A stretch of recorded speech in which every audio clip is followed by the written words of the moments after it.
So next we will configure SLAs. To do that, we will go back to the admin panel. After we are in the admin panel, go to manage, then SLAs. SLA stands for service level agreement.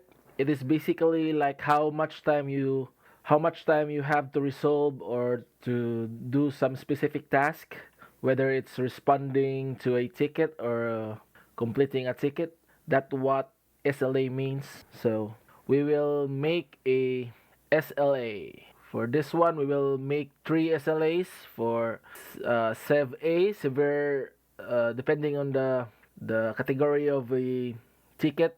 We will base it in the severe state, severe A, B, and C. So A is the most severe case. We will respond it quickly, and B is na in the middle, and C is a low severity case. So let's start. In this part, we will add a new SLA plan, and then the name of this first is Sev A. Sev A active grace period. We need to resolve Sev A in just in we will what's this? We will accommodate Sev A in just in 1 hour. After that, you will have a message that it is having a you will after 1 hour, if you didn't action this Sev A problem, you will have overdue message.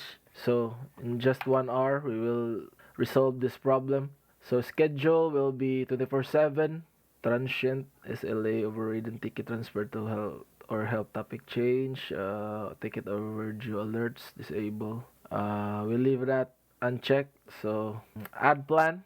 So next, add a new SLA plan. The next SLA will be Sev B. So we will resolve Sev B in I think 4 hours. 24/7 also. And the last one is Sev C. Sev C. 8 hours. Monday to Friday, 8 a.m. to 5 p.m. And it is just in working days, working hours. Yes, Monday to Friday, 8 a.m. to 5 p.m.